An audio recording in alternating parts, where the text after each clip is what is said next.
What if an ancient sacred text held a message that was hidden, not in its words, but in its numbers?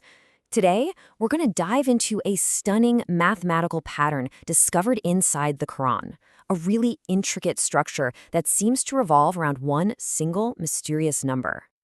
So here's the claim that the Quran's very structure, I'm talking from its chapters all the way down to its individual letters, is woven together by this sophisticated numerical code. Now, this code isn't for predicting the future or anything like that. It's meant to inspire a sense of wonder. So you have to ask, right? Is it possible that these numbers are more than just coincidence? Okay, so where does all this come from? Well, our whole investigation really starts right here, with this one verse. It's the only place in the entire Quran where the number 19 is explicitly mentioned. It's a statement that just seems to stand out, almost like it's inviting us to look a little closer, to think, and maybe to be amazed. And that is really the big question we're asking today. Is this verse just some random isolated detail, or is it the key that unlocks a deliberate, complex pattern that's been hiding in plain sight this whole time? All right, let's follow the clues and see what we find. So where do we even begin looking for this pattern? Well, it turns out we start right at the very, very beginning, with the most fundamental phrase in the entire book. And this is where we start to see the first little hints that something bigger is going on. So remember that number, 19? Well, it turns out that's exactly how many Arabic letters are in the Quran's opening phrase, the basmala. In the name of God, the most gracious, the most merciful. And think about it. This isn't just some random verse. It's the line that's used to start almost every single chapter. Okay, so that's the opening phrase. Now let's kind of zoom out for a second and look at the whole book. The Quran has exactly 114 chapters, or what are called surahs. And that number, 114, well, it's way more significant than you might think at first glance. Here's the connection. That number, 114, is a perfect multiple of 19. It's exactly 19 times 6. So let's just recap for a second. The opening phrase has 19 letters, and the total number of chapters is a multiple of 19. Pretty interesting start, right? But believe me, this pattern goes way, way deeper. All right, now we're going to move from the big picture structure to one of the Quran's most fascinating and honestly strangest mysteries. I'm talking about these enigmatic initial letters. They're called the muqatta'at, and these things have had scholars scratching their heads for centuries.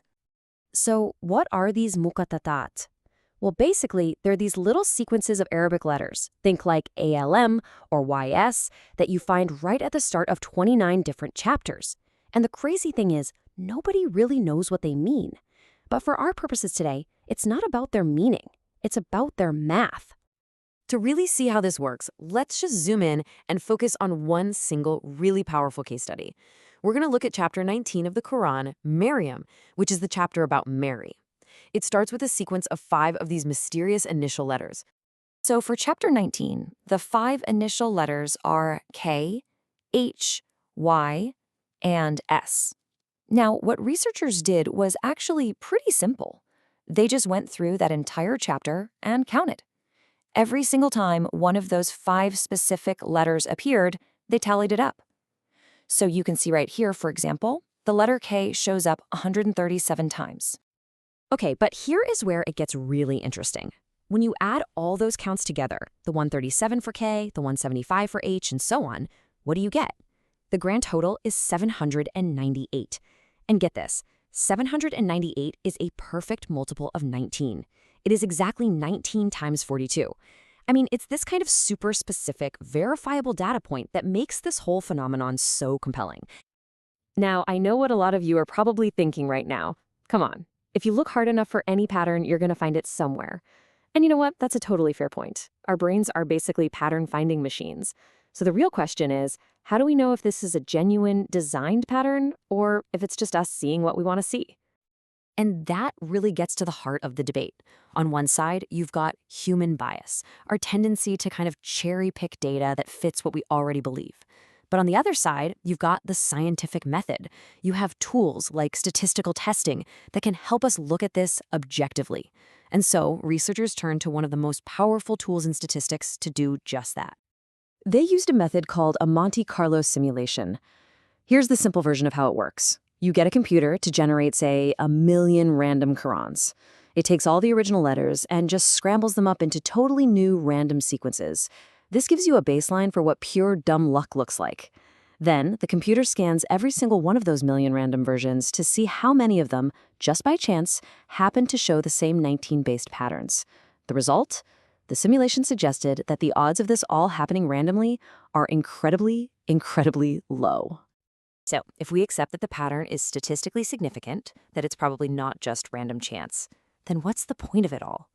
Well, according to the source material for this explainer, the purpose is probably not what you're thinking. And this is where we have to draw a really important line. The sources are super clear about this. They distinguish this type of study, which they call ilm, or systematic knowledge, from numerology.